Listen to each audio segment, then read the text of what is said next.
dear friends, I have an exciting story to share today. It's perfect for practicing your English listening and speaking skills, helping you learn how sentences flow naturally and how expressions are used. Plus, it's a story that will leave you feeling happy and motivated. Get ready for a story about courage, dreams, and discovering your own strength. Title of today's story is Ava and the Wind of Her Own Wings. Once upon a time, in a charming little town nestled between rolling hills and sparkling rivers, there lived a girl named Ava. Ava was 12 years old, with hair the colour of chestnuts in autumn sunlight and eyes that shimmered with curiosity. She loved reading stories about explorers, inventors, and adventurers, but most of all, she loved stories about girls who dared to do things their own way.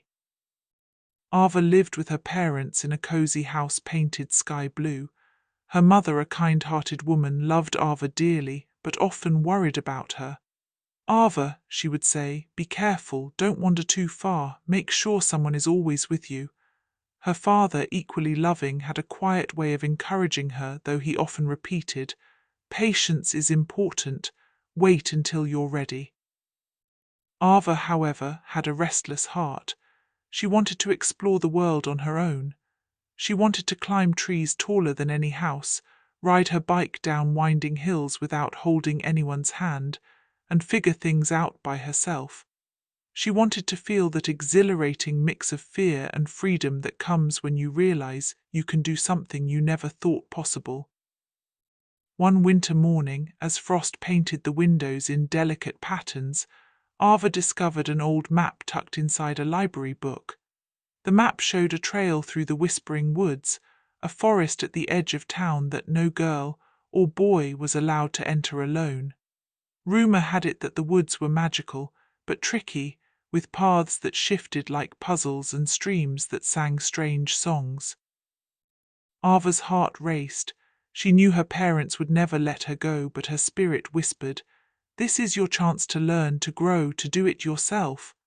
After a week of preparation, Ava packed her backpack with a notebook, a pencil, a small loaf of bread, a water bottle, and her lucky charm, a tiny compass her grandfather had given her. She promised herself she would be careful, but she was determined. She would go into the whispering woods alone for the first time in her life. The morning she left, the sun rose like a golden crown over the town. Birds chirped and snowflakes danced lazily through the air. Ava hugged her parents tightly, careful not to tell them where she was going. "I'll be back before dark," she whispered. As she stepped into the forest, a hush fell over the world. The trees were enormous, their branches intertwining like a cathedral ceiling. Light filtered through in golden slivers, and the air smelled of pine and adventure. Ava felt a thrill she had never known. She walked carefully at first, marking trees with small scratches to find her way back, but soon her confidence grew.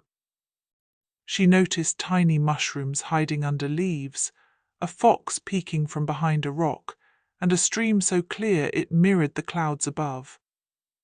Hours passed, and Ava began to feel tired. The path she thought was familiar twisted into a new direction, and soon she realized she was lost. Panic nibbled at her courage, but she took a deep breath. "I can do this," she said aloud. "I can figure it out. I've read maps, I've watched the birds, I've climbed the hills. I know what to do." She opened her notebook and drew a sketch of the sun, the stream, and the trees around her. Then she remembered the compass and slowly oriented herself. Step by step, she retraced the winding trail, relying on her instincts, her observations, and her mind. It wasn't easy. Branches scratched her arms, thorns tugged at her sleeves, and shadows sometimes looked like strange creatures, but Ava refused to give up. By late afternoon she emerged from the woods, muddy but triumphant. She looked back at the trees and smiled. "I did it," she whispered, not just because she found her way out, but because she had faced her fear, relied on herself, and discovered a strength she hadn't known she had. When Ava returned home, her parents were waiting, anxious and worried. But when they saw her shining eyes, her proud smile, and the small map she had marked with her journey, they realized something important. She had grown, not just a little, but a lot. She had learned to trust herself. From that day forward, Ava's parents gave her more freedom, but more importantly, Ava had learned a lesson that would stay with her forever. Independence doesn't mean doing everything perfectly. It means believing in yourself enough to try, to make decisions, and to face challenges head on. Years later, Ava would remember the whispering woods whenever she faced a new challenge, whether it was speaking up in class, moving to a new city, or pursuing a dream that seemed impossible. She knew that courage, self-reliance, and trust in herself were the keys to any adventure. And though life would throw storms her way, she always felt the thrill of that first winter morning when she discovered the wind of her own wings. And so, dear listeners, Ava grew up confident, independent, and happy.